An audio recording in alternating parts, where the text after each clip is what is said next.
Ever since I first stepped through the door behind me as Prime Minister, I have striven to make the United Kingdom a country that works not just for a privileged few, but for everyone, and to honour the result of the EU referendum. Back in 2016, we gave the British people a choice. Against all predictions, the British people voted to leave the European Union. I feel as certain today as I did 3 years ago that in a democracy, if you give people a choice, you have a duty to implement what they decide. I have done my best to do that. I negotiated the terms of our exit and a new relationship with our closest neighbours that protects jobs, our security and our union. I have done everything I can to convince MPs to back that deal. Sadly, I have not been able to do so. I tried 3 times. I believe it was right to persevere, even when the odds against success seemed high. But it is now clear to me that it is in the best interests of the country for a new Prime Minister to lead that effort. So I am today announcing that I will resign as leader of the Conservative and Unionist Party on Friday the 7th of June, so that a successor can be chosen.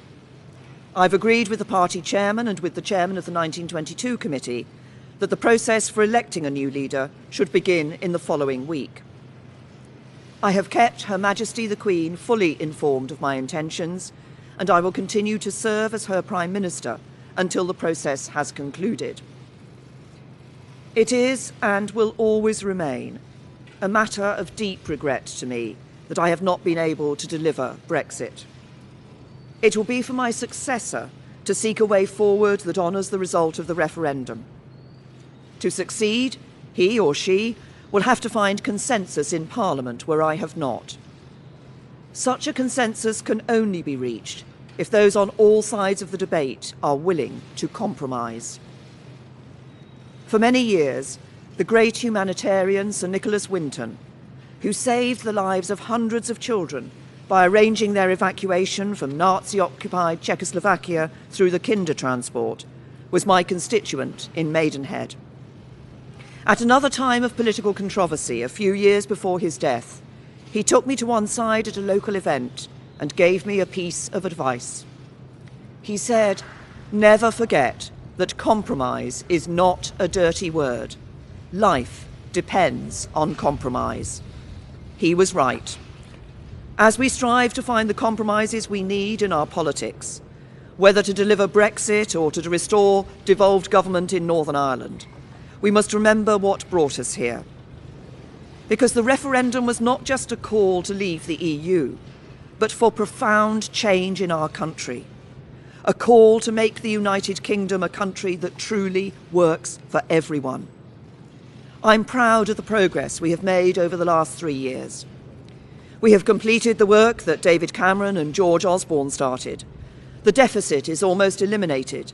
Our national debt is falling, and we are bringing an end to austerity.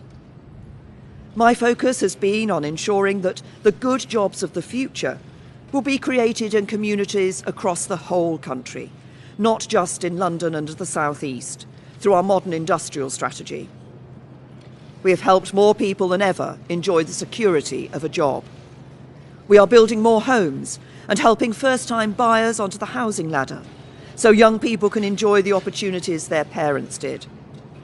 And we are protecting the environment, eliminating plastic waste, tackling climate change, and improving air quality. This is what a decent, moderate and patriotic Conservative government, on the common ground of British politics, can achieve, even as we tackle the biggest peacetime challenge any government has faced. I know that the Conservative Party can renew itself in the years ahead, that we can deliver Brexit and serve the British people with policies inspired by our values.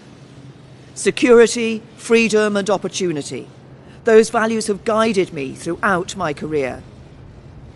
But the unique privilege of this office is to use this platform to give a voice to the voiceless, to fight the burning injustices that still scar our society.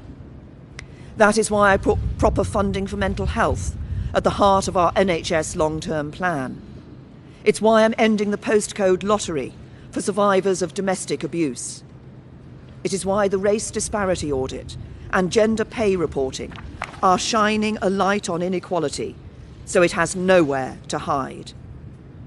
And it is why I set up the independent public inquiry into the tragedy at Grenfell Tower, to search for the truth, so nothing like it can ever happen again, and so the people who lost their lives that night are never forgotten.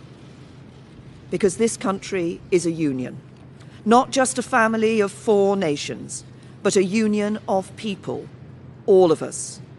Whatever our background, the colour of our skin, or who we love, we stand together, and together we have a great future.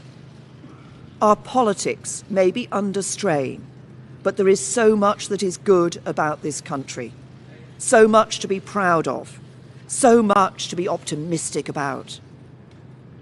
I will shortly leave the job that it has been the honour of my life to hold. The second female Prime Minister, but certainly not the last. I do so with no ill will, but with enormous and enduring gratitude to have had the opportunity to serve the country I love.